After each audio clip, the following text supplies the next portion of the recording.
Thank you. Thank you for the invitation.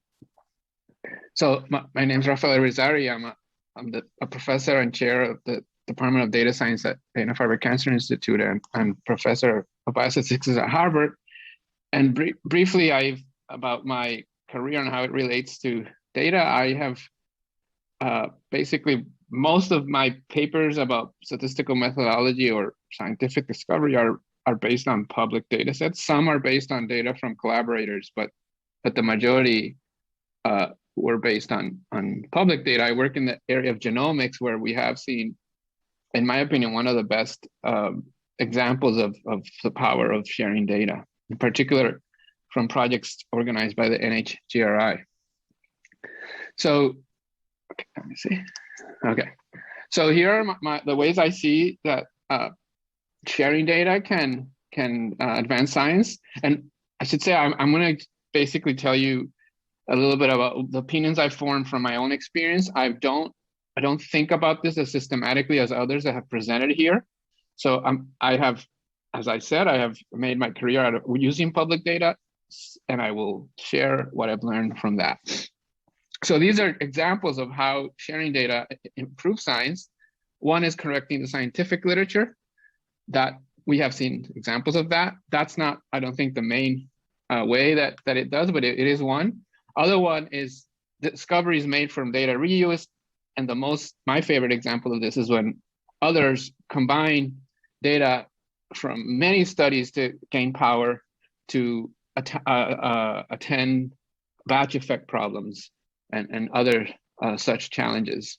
I find it to be very, very powerful to do this. It especially given how many problems with batch effects we see in data generated in experimental biology.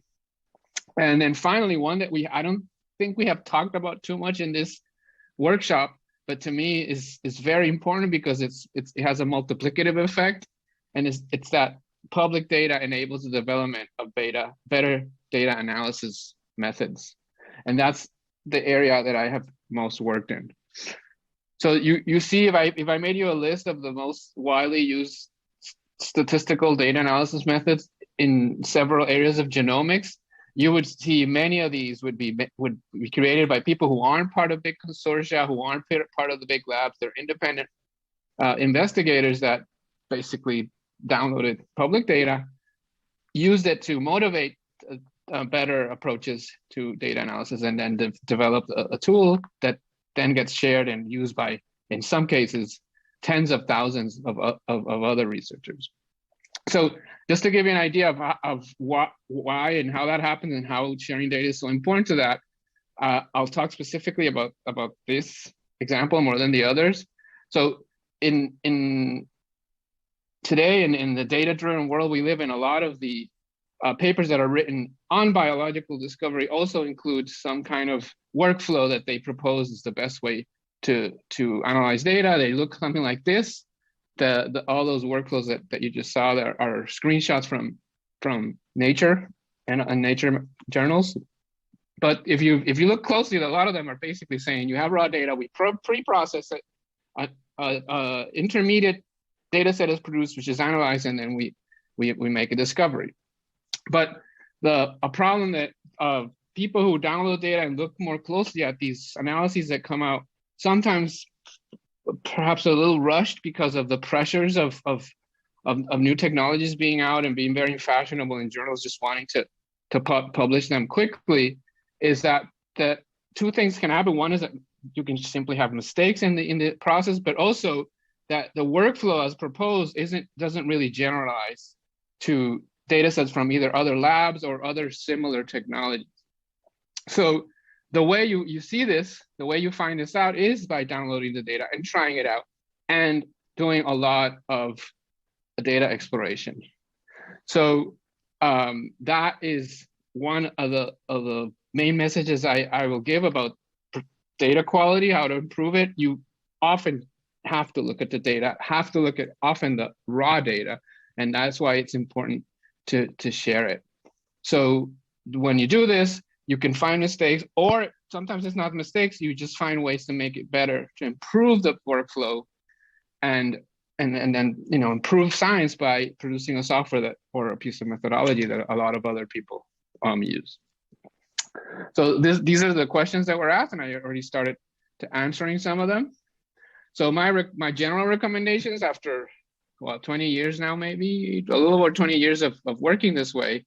One thing I found is that often top-down approaches to decisions about how to share data don't work that well.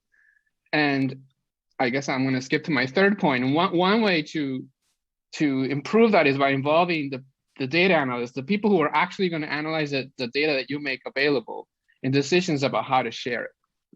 Often those of us who collect data for reuse are frustrated for decisions that were made, and it was clear that they weren't thinking through how the analysis was going to happen.